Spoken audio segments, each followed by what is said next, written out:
धन्यवाद परमपिता धन्यवाद आप सबका जय मसीह की। और मैं उम्मीद करता हूँ कि आप लोग आज बहुत अच्छे से होंगे।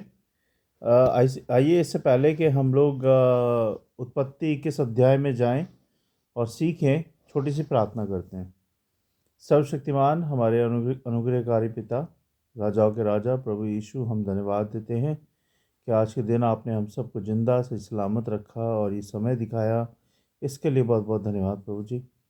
क्षमा कीजिएगा जो भी जाने अनजाने में जानबूझ के मुझसे और हमसे जो भी सारे पाप हुए हैं प्रभु, हमारे पापों के लिए क्षमा करें और हम सबको शुद्ध करें, पवित्र करें, जिससे कि हम आपके वचन को ग्रहण योग्य बने और प्रभु आपके वचन को हम सीख पाएँ। शैतान की देखी अनदेखी स्थानीय शक्तियों को हम सबसे दूर करें, इस वीडियो सभा से दूर करें और हम सबको सिखाएं प्रभु जी। मेरे मुंह के शब्द आपको ग्रहण योग्य हो और हमारी सहायता करें प्रभु, प्रभु यीशु मसीह के नाम से, आमीन।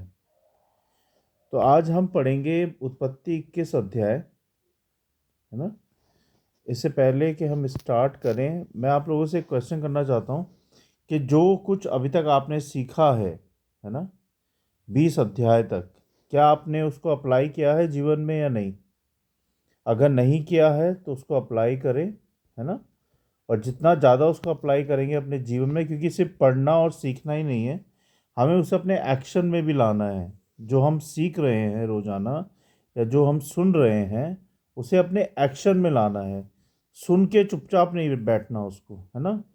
तो क्या क्या करना है हमें? एक तो परमेश्वर का सुसमाचार दूसरों को बताना है, परमेश्वर के बारे में बताना है। पता है ना आपको परमेश्वर पिता कौन है? प्रभु यीशु मसीह। क्योंकि पिता, पुत्र और पवित्र आत्मा एक ही है। और वो कौन है? प्रभु यीशु मसीह। तो हमें उनके बारे में बताना है दूसरों को, उनके साथ वचन शेयर करना है ना। जो हमें सिखाया है प्रभु ने, हमें उनको सिखाना है ना। तो ये सब बातें आप याद रखें और दूसरों को बताएं। आइए हम शुरू करेंगे। उत्पत्ति 21 अध्याय। यहोवा ने जैसा कहा था वैसा ही सारा की सुधि लेके उसके साथ अपने वचन के अनुसार किया। सारा को इब्राहिम से गर्भवती होकर उसके बुढ़ापे में उसी नियुक्त समय पर जो परमेश्वर ने उससे ठहराया था, एक पुत्र उत्पन्न हुआ। और इब्राहिम ने अपने पुत्र का नाम जो सारा से उत्पन्न हुआ था इसहाक रखा। और जब उसका पुत्र इसहाक 8 दिन का हुआ तब उसने परमेश्वर की आज्ञा के अनुसार उसका खतना किया। और जब इब्राहिम का पुत्र इसहाक उत्पन्न हुआ तब वह 100 वर्ष का था। 100 वर्ष की आयु में उसने पुत्र को जन्म दिया। और ये सब परमेश्वर की कृपा थी, उनकी आशीष थी, क्योंकि इब्राहिम ने परमेश्वर पर भरोसा किया था। और सारा ने कहा, परमेश्वर ने मुझे प्रफुल्लित कर दिया, इसलिए सब सुनने वाले भी मेरे साथ प्रफुल्लित होंगे। फिर उसने यह भी कहा कि क्या कोई कभी इब्राहिम से कह सकता था कि सारा लड़कों को दूध पिलाएगी? पर देखो, मुझसे उसके बुढ़ापे में एक पुत्र उत्पन्न हुआ है और वह लड़का बड़ा और उसका दूध छुड़ाया गया। और इसहाक के दूध छुड़ाने के दिन इब्राहिम ने बड़ी जेवनार की। तब सारा को मिस्त्री हाजिरा तब सारा को सॉरी, मैं कहाँ पे था? हाँ, तब सारा को मिस्री हाजिरा का पुत्र जो इब्राहिम से उत्पन्न हुआ था हंसी करता हुआ देख पड़ा। इस कारण उसने इब्राहिम से कहा, इस दासी को पुत्र सहित बरबस निकाल दे, क्योंकि इस दासी का पुत्र मेरे पुत्र इसहाक के साथ भागी ना होगा। यह बात इब्राहिम को अपने पुत्र के कारण बुरी लगी। तब परमेश्वर ने इब्राहिम से कहा, उस लड़के और अपनी दासी के कारण तुझे बुरा ना लगे, जो बात सारा तुझसे कहे उसे मान, क्योंकि जो तेरा वंश कहलाएगा वो इसहाक से ही चलेगा। दासी के पुत्र से भी मैं एक जाति उत्पन्न करूंगा, इसलिए कि वह तेरा वंश है।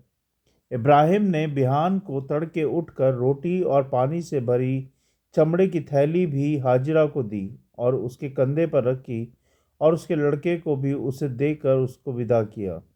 वह चली गई और बेरसरबा के जंगल में भ्रमण करने लगी। जब थैली का जल चूक गया तब उसने लड़के को एक झाड़ी के नीचे छोड़ दिया, और आप उससे तीर भर के टप्पे पर दूर जाकर उसके सामने ये सोचकर बैठ गई कि मुझको लड़के की मृत्यु देखनी ना पड़े। तब वह उसके सामने बैठी हुई चिल्ला चिल्ला के रोकने लगी। और परमेश्वर ने उस लड़के की सुनी, और उसके दूत ने स्वर्ग से हाजिरा को पुकार के कहा, हे हाजिरा, तुझे क्या हुआ? मत डर, लड़का क्योंकि जहाँ तेरा लड़का है, वहाँ से उसकी आवाज़ परमेश्वर को सुन पड़ी है। उठ, अपने लड़के को उठा और अपने हाथ से संभाल, क्योंकि मैं उसके द्वारा एक बड़ी जाति बनाऊंगा। परमेश्वर ने उसकी आंखें खोल दी और उसको एक कुआं दिखाई पड़ा। सो उसने जाकर थैली को जल से भरकर लड़के को पिलाया, और परमेश्वर उस लड़के के साथ रहा। और जब वह बड़ा हुआ, तब जंगल में रहते रहते धनुर्धारी बन गया। वह तो पारान नाम जंगल में रहा करता था, और उसकी माता ने उसके लिए मिस्र देश में से एक स्त्री मंगवाई। उन दिनों में ऐसा हुआ कि अबीमेलेक अपने सेनापति पिकौल को संग लेकर इब्राहिम से कहने लगा, जो कुछ तू करता है उसमें परमेश्वर तेरे संग रहता है। अब मुझसे यहाँ इस विषय में परमेश्वर की क्रिया खा कि तू ना मुझसे छल करेगा और ना कभी मेरे वंश वंश से करेगा, परंतु जैसी करुणा मैंने तुझ पर की है, वैसी ही तू मुझ पर और इस देश पर भी जिसमें तू रहता है करेगा। इब्राहिम ने कहा, मैं क्रिया खाऊंगा। और इब्राहिम ने अबीमेलेक को एक कुएं के विषय में, जो अबीमेलेक के दासों ने बरियाई से ले लिया था, उलाहना दिया। तब अबीमेलेक ने कहा, मैं नहीं जानता कि किसने ये काम किया है, और तूने मुझे नहीं बताया, और ना मैंने आज से पहले इसके विषय में कुछ सुना। तब इब्राहिम ने भेड़ बकरी और गाय बैल लेकर अबीमेलेक को दिए, और उन दोनों ने आपस में वाचा बांधी। और इब्राहिम ने भेड़ की 7 बच्ची अलग कर रखी।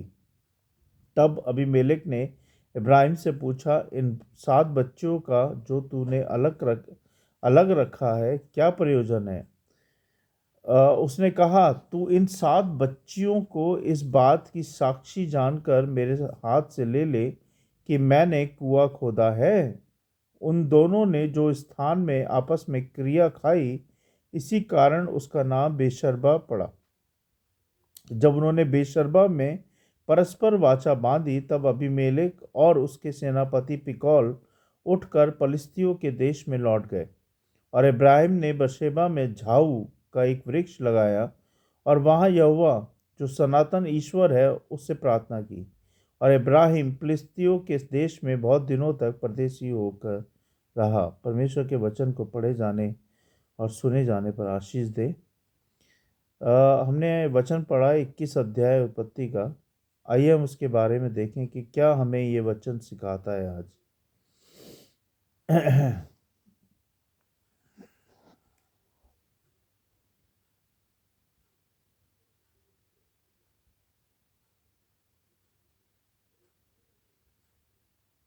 ये वचन हमें सिखाते हैं आशा और आनंद, है ना। सारा को संतान प्राप्ति का आनंद हुआ, क्योंकि परमेश्वर ने उसकी प्रार्थना का उत्तर दिया। दुख और संघर्ष, हाजिरा और इस्माइल को घर से निकाल जाने का दुख सहना पड़ा, है ना।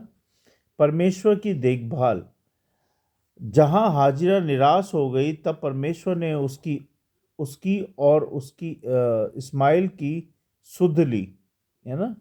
जब हम जीवन में निराश हो जाते हैं और हमारे से कुछ नहीं होता, तो उस वक़्त परमेश्वर आपको संभालते हैं। और परमेश्वर ने जैसे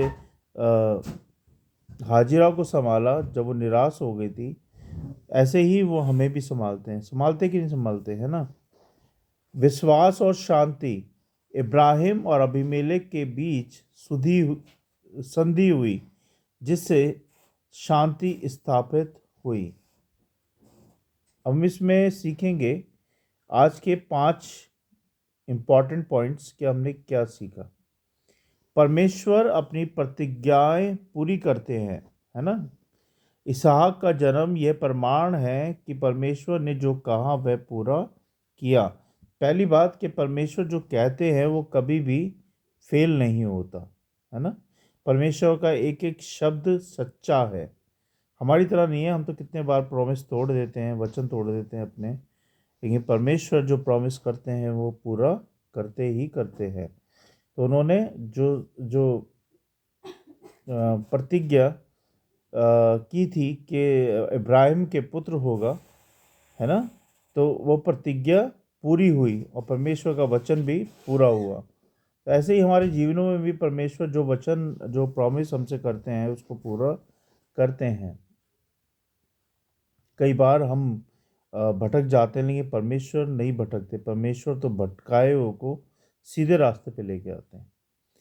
दूसरा हमने देखा, ईर्ष्या और संघर्ष से बचना चाहिए, है ना। इसहाक और इस्माइल के बीच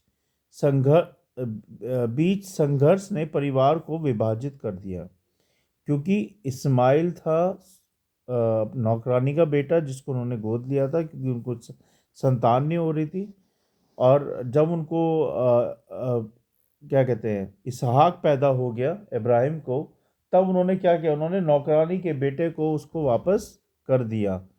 तो ये ईर्ष्या और संघर्ष से बचना चाहिए। कभी भी किसी को देख के ईर्ष्या नहीं करनी चाहिए कि यार उसके पास गाड़ी है, उसके पास घर है, इतना धन दौलत है, मेरे पास क्यों नहीं है। तो कभी चिढ़ना नहीं चाहिए। जो परमेश्वर ने आपको दिया है उसमें खुश रहो और इन्जॉय करो, है ना। तो कभी भी ईर्ष्या नहीं करनी चाहिए एक दूसरे से। परमेश्वर हर किसी का ध्यान रखते हैं, रखते कि नहीं रखते। हाजिरा और इस्माइल को निकाल दिए जाने के बावजूद परमेश्वर ने उनकी देखभाल की और उन्हें आशीष दी, क्योंकि परमेश्वर हमसे प्रेम करते हैं। उस वक़्त भी करते थे, आज भी करते हैं और करते रहेंगे।